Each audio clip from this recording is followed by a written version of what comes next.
It's one thing to look at a 20 year, 27-year-old, 25-year-old and feel the sting of what's gone in you. Their youth, their perceived potential, their agility. My God, can anyone be more agile? It's no comparison, right? But it's an entirely different thing to look at the woman standing right next to you, the one your age or older, the one who seems to have maintained, the one whose skin hasn't betrayed her, who still carries that appeal. Like it's effortless. You look at her and then you look at yourself and you start to calculate her past. She's in your personal spaces. These are women that you may even see frequently. You know her, and sometimes you even know her story, and you know that her road has been rough, like yours, or maybe even rougher. You don't think about her genetics.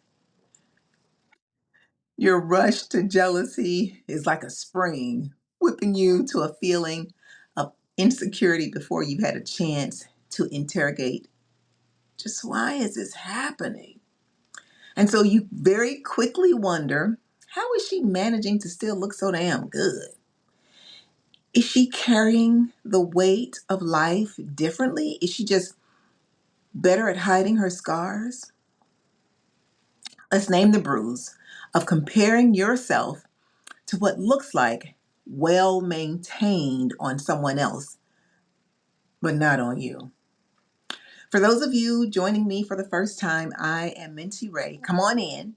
This is our space on the internet that I call the inner room. Get comfortable. I'm really glad you're here. Today and every day, I'm holding space for your transition to being the person that you, heavy on the you, appreciate. I mean, right now, starting at this moment, not tomorrow. And yes, even without having everything figured out. I love when we talk about real stuff, the sometimes beautiful things and often exhausting transitions of midlife, including this nagging feeling that you're less valuable because to you, you don't look as attractive as the woman standing next to you. And on this channel, we pause everyone else's noise to hear yourself, to know your desires. Now, if your current life is no longer serving you, you can adjust that here in the inner room. So, welcome. You're in the right place. When the woman next to you has been through the same fire, but looks like she hasn't been burned, it does something to your spirit. You may feel like you failed the test of aging gracefully. But let's talk about that. Let's get a little bit more into that. Why does her glow make you feel like you're in the shadows? Is it because you've tied your worth to how well you can hide your struggles or not hide them? You know, we spent our youth being told that our beauty is our power. So now in midlife, when we see a peer who has maintained their beauty, it feels like she's holding the weapon while we are being disarmed. So ask yourself right now, are you actually jealous of her attractiveness? Of the safety and the future you think her attractiveness provides her? Do you think that if you looked like her, you'd finally be allowed to stop being everything else, including being so strong? Stop trying to find her secret. Whether it's inner care, her genes, or her doctor, it really doesn't matter. What matters is the tally that you're keeping against yourself. Stop looking for value in a place You were never meant to store it. Now let's get ourselves calibrated with this idea. You aren't broken if your story peeks through on your face, on the outside. And I know you know that. Neither are you broken if you are just as beautiful as she, but can't appreciate it yet. Why is it so hard to see ourselves? That's like a real question. Maybe it's because we're looking for a version of us that hasn't existed for many years. We're looking to have that version of ourselves back. But we're intellectual. We know that we can't, but perhaps that's happening deep down. Though we know we must get on with life, and like I said, we do. We mourn the girl while the queen is standing right there in the mirror waiting for a hello, welcome to me. If you can't see your own inner beauty, it's because you're still trying to measure your value by how the world sees aging. And how does the world see aging? As a series of subtractions. Less taught, less bright, less relevant. But what if you stopped looking for recession, how bad things are, and started looking for things that cause you to resonate, for you to be resounding and strong in your presence?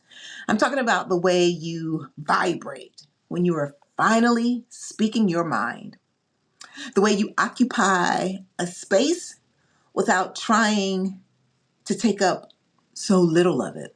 The light that comes through when you're laughing at something that would have broken you 10 years ago. That's maturity. That's growth. That's learning. These things aren't maintenance. These things are about presence. Those moments of light are a snapshot of your beauty, your source of joy, and the source that brings you power and peace. I want to sit in this light together. Close your eyes. I forgot I had the light off, but one thing at a time. Close your eyes. We'll do a deep inventory. I'm going to ask some questions. Is her surface a threat? If so, a threat to what in you? Is it a threat to your safety? Or is it just a threat to the story you've been telling yourself about what it means to grow old, to grow older? She has a maintained surface, and maybe so do you. You also have true power, and you always have. And how can I say that? How can I know that? Because I know that when you laugh, light shines through in a way that nothing on the surface could ever touch. So, name 3 things you have right now that you wouldn't trade for anything. I'll give us 3. Number 1, the truth. You don't have to lie about what it cost you to get here. There's so much clarity and power in speaking truth objectively to yourself, not in a way that demeans you, but in a way that observes your experiences without judgment. It might sound like this. When I was a child, someone may have said, I was unattractive. You were unattractive. But I'm willing to bet that everyone has heard those words. And I mean, barring none. Because sometimes people are mean. And sometimes people are wrong for no reason. Look at that through the lens of the woman that you are right now.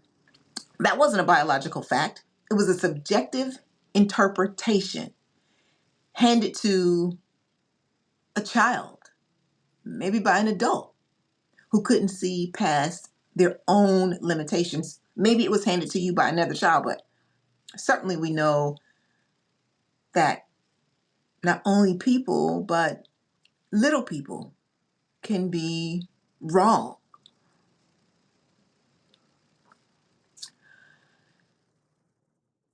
That opinion was inherited script that has zero value to the woman standing in your room right now, today.